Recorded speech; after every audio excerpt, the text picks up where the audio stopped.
Hello there, DIYers. Today, hey, we're back in the MKX, and remember when we had a problem with the driver's side with the damper valve? Well, guess what? We got a problem on the passenger side this time, so let's dive in. Let's get it fixed right away. Let's go.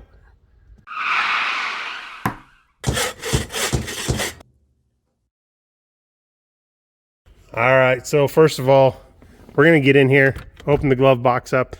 Tricky thing is this side over here, I think we got a little flap up here in the corner to push this side up to get past the stop. I can do it all one-handed and hold the camera. And this side, you pull in this side and there it falls down. So the problem here is, let me turn my little light on I had on here. Here's the little dampener right here that needs to be changed out. I've already got the top screw out. There is a screw that's right. Let's see if I can get you guys to see it. Is it right there?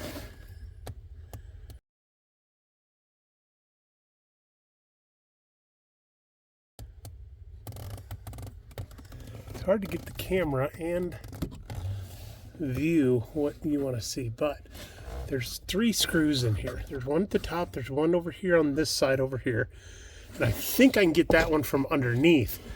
But I tell you what, this glove box is really fighting me all the way. So I don't know if I'm going to find another little trick to getting that bottom one out way down there, but we're going to see what I can figure out, and I will let you know what we do. So let me start working on getting this thing out, and I'll share what I know. Here we go. This is the way I was able to get into there. A little bit of an angle, and it goes back in there. So I'm not straight. This is straight in. This is at an angle. So you're going back kind of in this corner a little bit. I did have to drill it out a little bigger. Once I got it in there, I could look right down through there and I could see right down there and I could see the head of the screw. This is all hidden by the glove box. So having that little hole there, I don't think that's going to be a big deal at all. Nobody will ever see it.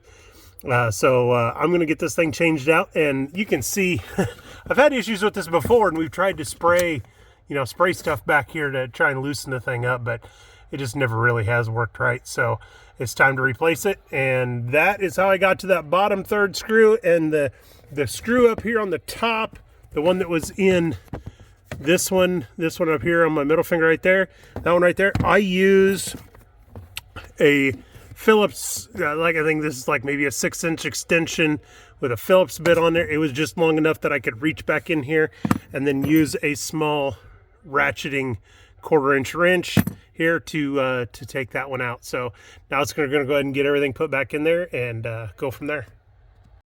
All right, let's see that right there. Come on, focus. That's the screw right down there at the bottom. That hole, I got to go in through there, and that got us in there. So if you need to, I think that's about the only way you're going to get that screw out of there. Anybody else has a better idea, please share it in the comments down below if you had a better idea to get that out of there other than taking apart the whole dash. And we're going to get this thing put back together and get down the road again. All right, so everything's all tidy back up, everything put back together, and like I said, that hole down there that we drilled through there, nobody's ever going to see that. So hopefully that'll help you guys out. When you got to switch that thing out in the passenger side, when the air is not working, heat's not working, it's not driving it the right way, that's where you go. Get that thing fixed. Hopefully that'll save you some time. I've already used up my time figuring out where to drill that hole and get that through there. So hopefully that'll help you out next time. Go down, like, share, subscribe. We'll catch you guys next time. See ya.